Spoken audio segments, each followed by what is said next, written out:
Madame la Présidente, Madame la Vice-présidente, chers collègues, nous nous associons aux remerciements à l'adresse des services pour un travail riche et d'ailleurs nous ne pouvons que souscrire à l'esprit et à la présentation des intentions dans les propos introductifs de ce règlement d'intervention.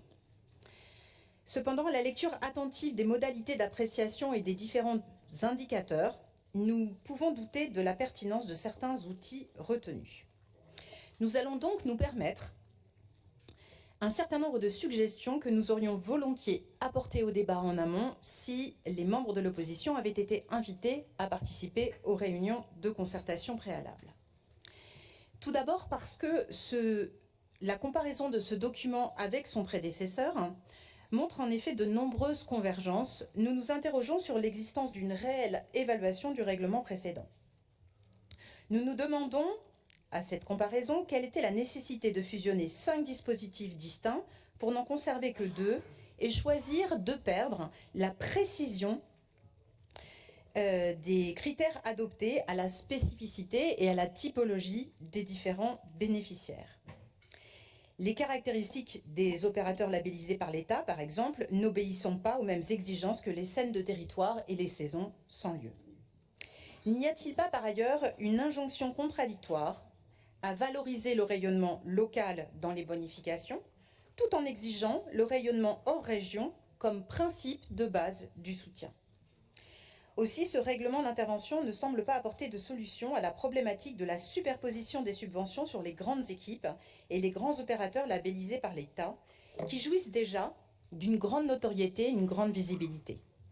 D'autres régions ont fait des choix différents, en appuyant plus discrètement l'État en soutien aux grands opérateurs et en privilégiant l'émergence et le maillage territorial, qui dynamise les territoires en dehors des parcours concurrentiels, mais avec des exigences de qualité et d'appropriation citoyenne dans l'esprit des droits culturels. Comme les professionnels mobilisés contre ce règlement d'intervention, nous lisons avec étonnement que les mesures d'équité et d'incitation ont été remplacées par un système de malus pesant sur les lieux, sur des critères dont ils n'ont pas les manettes. Par exemple, pourquoi faire peser sur les structures les choix des mobilités des usagers ? Et quand bien même, peut-on évaluer de la même façon une salle au centre de Bordeaux, dont les usagers utilisent majoritairement les mobilités douces à des horaires où les transports en commun sont toujours en fonctionnement, et une salle en territoire rural qui rayonne sur un périmètre de plusieurs dizaines, voire plusieurs centaines de kilomètres, dépourvue de mobilité collective? C'est une écologie punitive dont nous ne sommes pas les partisans, surtout lorsqu'on parle d'une économie sociale et solidaire qui n'a pas pour objectif de générer des profits, mais d'apporter des aménités aux territoires et leurs habitants. Privilégier les bonifications pour les démarches vertueuses, c'est également ce qu'en 2019, lors de la définition de l'élaboration de la feuille de route Néoterra, le COPTEC avait proposé parmi les pistes potentielles de progrès sur la transition écologique et énergétique dans les champs de la culture et du patrimoine, parmi de nombreuses autres pistes intéressantes. Rappelons que l'étymologie du mot culture nous vient du verbe colérer, qui signifie habiter, cultiver, pratiquer, soigner, entretenir.